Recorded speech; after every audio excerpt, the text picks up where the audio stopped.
right, I know folks are still filtering in here, but we're going to get the program started back up, so I can still see some folks out there chatting. They'll filter their way in. So welcome back. Really excited to introduce our next presenter, Danelle Kosmal, the Vice President of Alcohol Beverage for Nielsen. For those of you who might be unfamiliar with Nielsen, they're a market research firm that provides data and consumer insight into all sorts of areas, including food and beverage and television. I apologize if I'm stealing one of your lines. I think I've heard Danny mention it before, but they track what people buy and what people watch.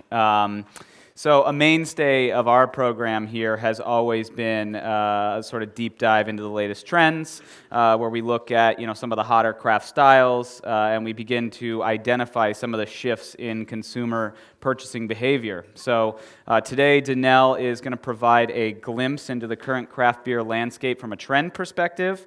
Look at some things like cider and hard soda that everybody seems to be tracking, and show some growth for other alcoholic beverage categories as well. And she's also got some results from a brand new consumer survey that Nielsen just conducted, so she's going to share those as well. So without further ado, Danelle, come on up and take it away.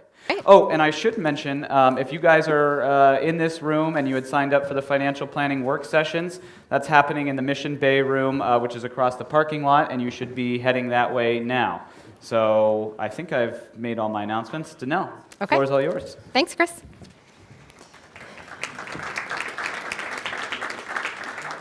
All right, thanks. Good morning. I feel like this is one of the best spots. It's like right after coffee break. Everybody had a little bit of a recharge, not too soon before lunch, so thanks for the good spot, Chris. So I've been with Nielsen for a little over 11 years, and I've covered beer, wine, and spirits for about 5 of those years.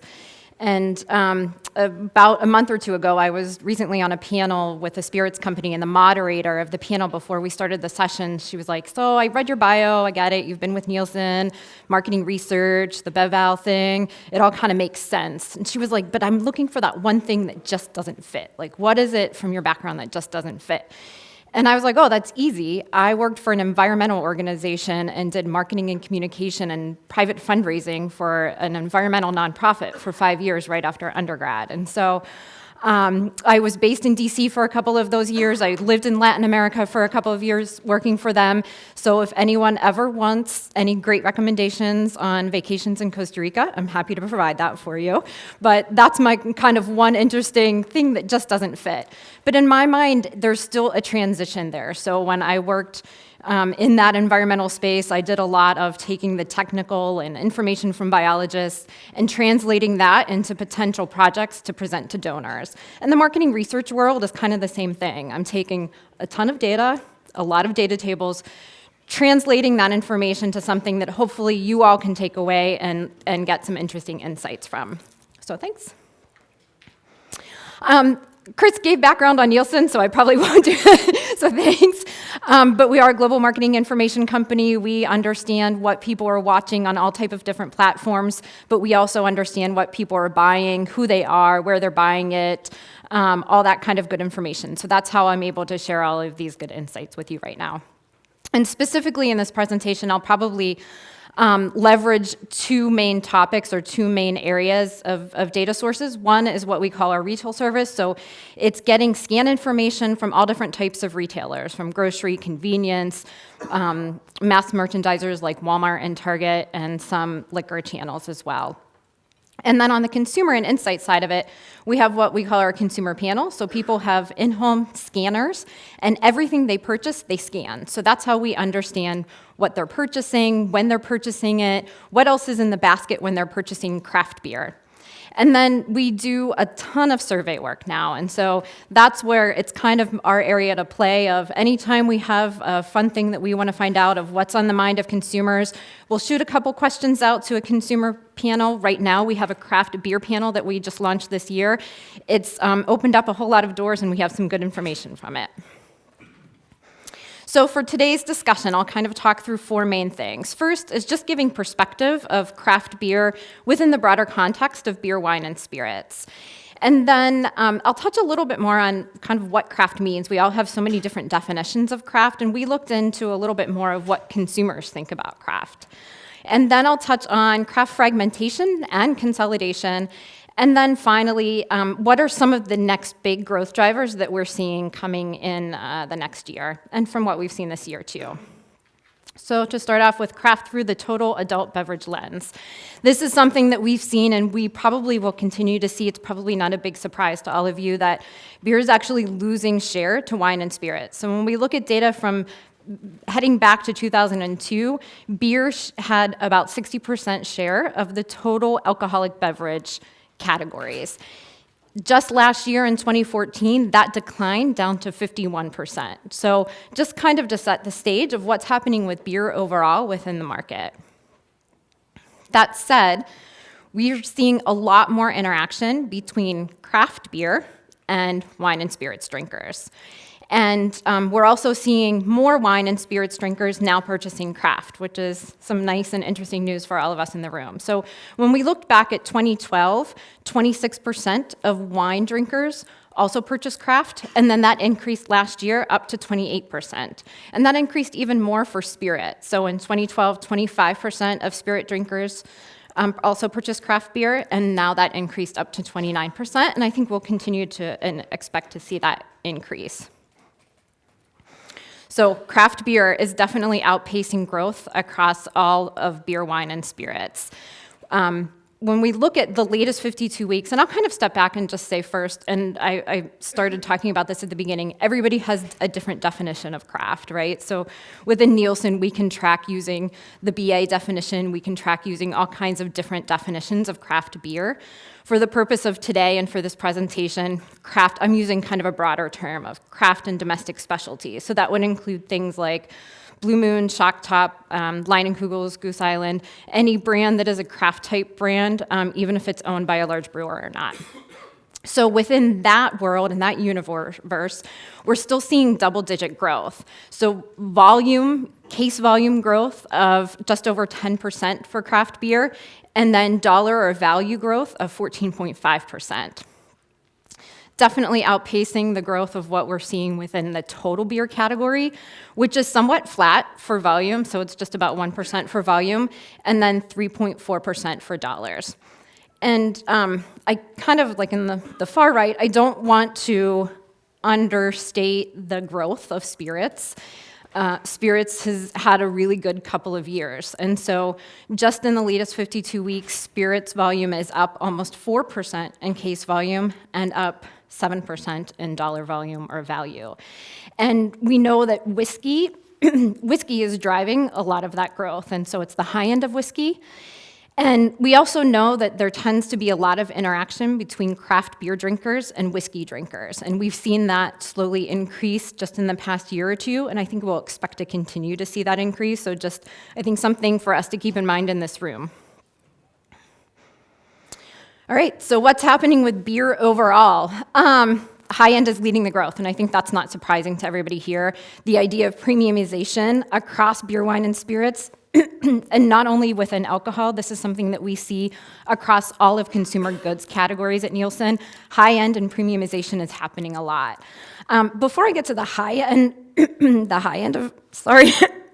before I get to the high end of beer, I'll speak to what we're seeing on kind of the mid to the lower price tier segments. The premium light, premium regular, and the below premium. So just to give some examples, premium light, it would be a Bud Light, Miller Lite, Coors Light.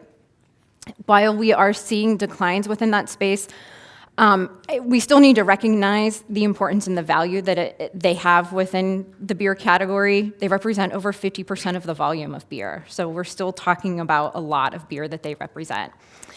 So now, going to the high end, this is ranked in order of average case price. So cider is where we're at the top at $35.77 for average case price, with still strong growth rates. I'll talk about cider in a minute, but we're still seeing some decent growth rates for cider. Craft, we all know that continues to grow, and I'll speak to that probably throughout the rest of the presentation. But one thing I really wanted to touch on is Mexican imports. So I'm not sure how much you think about Mexican imports or the growth that's been happening for the past couple of years, but the growth of Mexican imports is outpacing craft right now. And it's, oh, thank you very much. So the growth of Mexican imports is outpacing crafts. So what's happening within Mexican imports? First, it isn't just one brand. What's interesting about it is it's nearly every single brand within Mexican imports that have increased. And then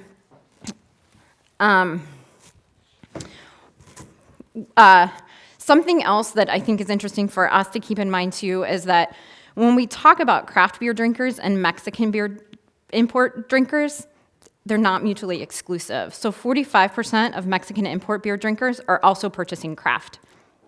And then finally, it is one of the fastest growing segments. So share for Mexican imports is outpacing crafts. Share for Mexican imports is up almost 1 share point within the latest 52 weeks versus craft, which was up 0.7 share points.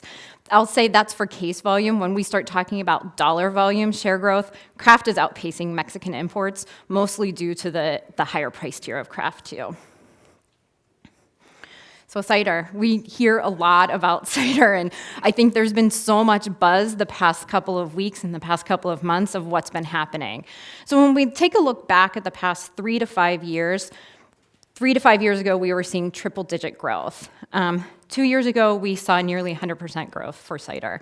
Really strong double-digit growth rates over the past couple of years. It's just within the past 52 weeks where we started to see those trends slow down a bit. So for the latest 52 weeks, cider's still up 16%. It's not bad.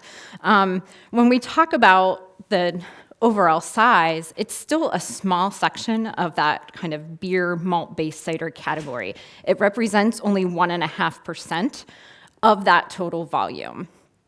But what we've heard so much buzz about and what people are thinking about is what's happened within the past 13 weeks and the past 4 weeks. So that's when we started to see those declines within cider. So the big question is it a blip or is it a trend? And right now, I would say it's a blip, but I think it's too soon to tell. And cider has a lot of seasonality to it, and that high peak of seasonality happens within November and December months. So I think we just need to wait until the end of the holidays to get a better idea of what happened within that space. I can say it is a handful of brands that's been driving that decline, but it's a unique segment in that it's only a handful of brands that's driving most of the volume overall of anything that's happening in that segment. So probably more to come, hopefully in January, of what's happening with cider. The next question that I get with cider is hard root beer causing the declines? We know that 2015 was a really interesting year for hard root beer, and we're obviously going to see a lot more with it, with hard root beer and hard soda in 2016. So my answer to that question about cider is that I don't think it's the main reason for cider's decline. I think that hard root beer can be a contributor. So again, I think we'll have a little bit more information on that probably by the end of the year and in January. That said, it's going to be really interesting to see what happens in 2016. We know, I saw Mission Hard Root Beer last night, we know that there have been a handful of brands that have already been out. Small Town Brewery, Coney Island, Not Your Father's Root Beer definitely changed the stage and the scope of what we're seeing with hard root beer. Okay, so craft, and kind of what does that mean? We have all different types of definitions and adjectives that we can use to describe craft. Is it crafty? Is it handcrafted? Is it heart-crafted? Artisanal? Everybody has different definitions of it. And then in addition to that, we can think about craft across a lot of different categories. Historically, so much it was craft beer, but now we are hearing craft hard soda, craft non-alcoholic soda, craft in a lot of different types of spaces. Even craft spirits are growing a lot. So we wanted to get a better sense from consumers. What do they think about craft? So the first question is we wanted to understand, we gave them a list of all types of food and beverage categories and said, which of these categories has the best fit with craft? And beer by far was that number one fit. So 52% of consumers said beer, I associate craft with beer. And so I think that really just helps to lay the stage that, and the idea that beer, and everybody in this room, has really helped to build the idea of craft, and that beer is kind of king when it comes to craft. And I think that as we continue to see all of these other food and beverage categories copy what craft beer has done, it'll be interesting to see how everybody's going to be watching all of you very closely. So we hear so much more about craft cheese. Pepsi launched or announced that they're launching craft soda. We hear a lot more about craft coffee. So everybody's going to be paying attention to craft beer, I think. So then when we ask specifically what consumers thought about craft when they are thinking about a beer, wine, or spirits product, over half associate it with small or independent. So the idea of small or independent in some way. So 56% of respondents said, when I think of craft related to an alcoholic beverage, it's made by a small independent company. 50% said it's small batch production. Another one that was important that topped the list was handcrafted. And so even when we look across different demographic segments, it was still somewhat similar. So made by a small independent company was something that was important and something that most everyone associated with craft in some way. Where we started to see some slight differences was with the millennials, 21 to 34, where the association with handcrafted was a little bit stronger for craft. Then the follow-up question to that was, we wanted to understand purchase intent. So how much can the use of craft help to influence purchase decisions? And millennial males were most influenced by the use of craft. So I think that is probably somewhat expected, but good news and a good fit for our target here within the craft beer space. So 46% of males 21 to 34 said they were more likely to purchase a product if it was described as craft. That was a little bit lower for females 21 to 34 at 38%. And then the average, the total respondents, was just over a third. 35% said they would be more likely to purchase an alcoholic beverage described as craft. In this next section, I'm going to talk a little bit about craft fragmentation and consolidation. It's been a big topic already, so I'll probably tweak a little bit what I had planned. But just to start off, just to say that, when I walk into my grocery store and I look at the craft aisle right now, it's pretty intense. And so I think we all can feel that there are more and more entrants every single year.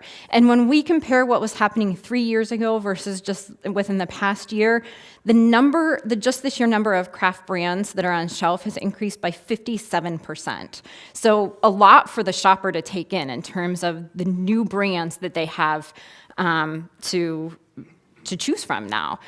One thing that I think is interesting just within the last year is that when we look at the new entrants that are coming into the space, this is the first year where we've seen the number of new entrants decline just a little bit compared to previous years.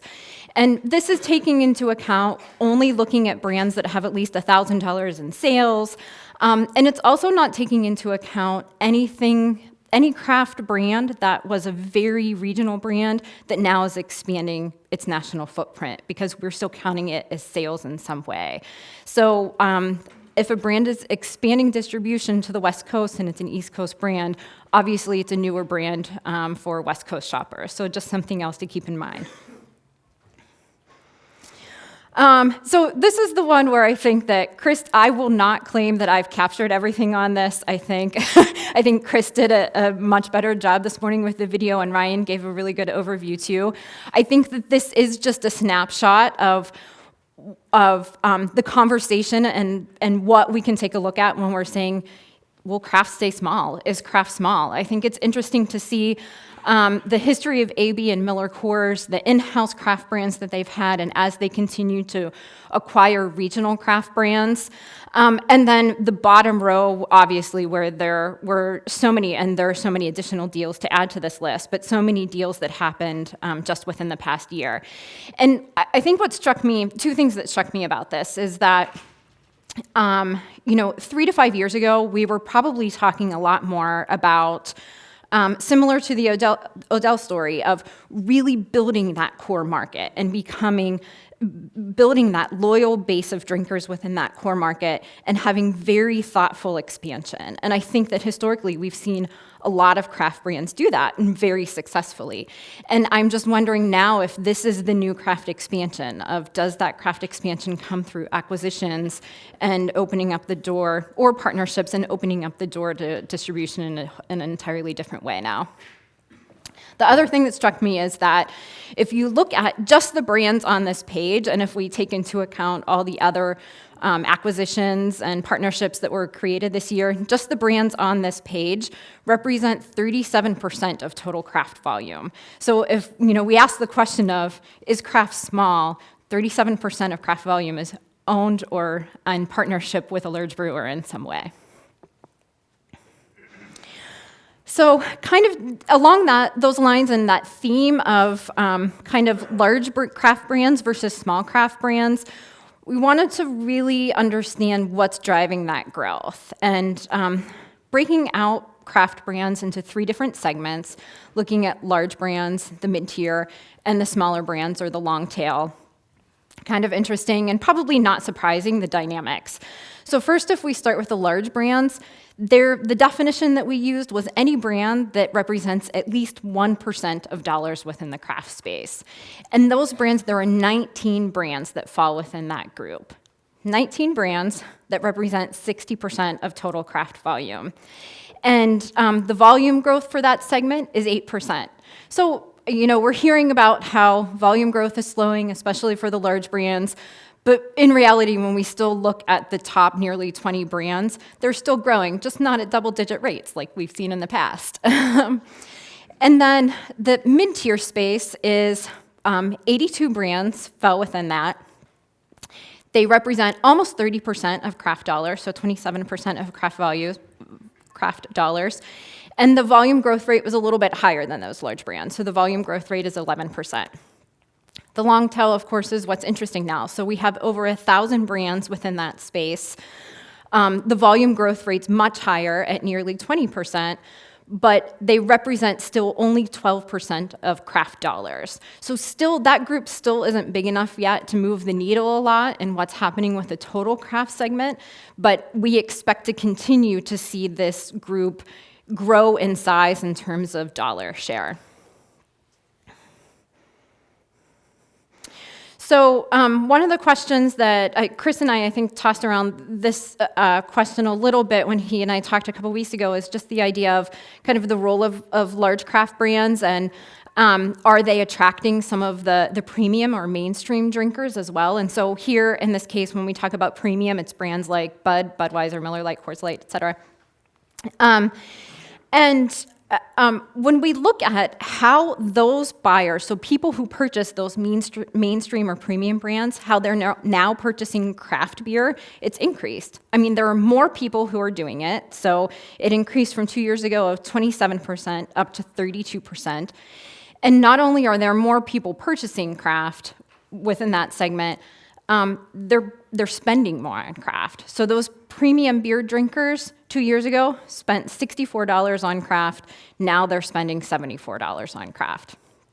And then looking at the comparison of just the total craft category versus those top craft 6 brands. So are they pulling their weight and getting consumers to trade up from that premium space? They kind of are, because that growth is it's outpacing the growth of the total category. So those top 6 craft brands, the premium beer drinkers are now spending 32% more on those brands. Okay, so what's next in driving growth? This is just a quick comparison of, this is something that I used at a presentation earlier this year of what we saw for 2014 growth. So I just wanted to do a quick check of, are we seeing similar growth trends? So hoppy styles, yes. Some other styles that are contributing to growth too, and I'll talk about that. Expansion and distribution, yes. I'll jump to cans and say cans, while still small in terms of total volume for craft, still contributing a lot to growth and more than their fair share of growth. One thing that's a slightly different and a little bit different is variety packs and assorted packs. If we look at the total past year, there's still growth within variety packs. It's just in the last half of the year, the last 26 weeks, where we're starting to see some declines for that. So IPAs, we all know that IPAs continue to grow. This is a list of the top styles that we tracked within craft beer. And it's ranked, it's the top 15, and it's ranked just in terms of share of the total craft segment. So IPAs are the largest, and it's what we've seen for the past year or two. IPA is the largest style. What's interesting about IPAs is that anything in blue here is where we continue to see growth. So IPAs grew in 3 share points within the past year. Something else I'll call out is remaining flavored. Hard root beer falls in that too. So this slide is taking a slightly different look in terms of what are the fastest growing styles, not necessarily the largest, but the fastest growing styles. And I don't have flavored craft beers on here because growth rate was over 5,000% and it was really messing with the chart.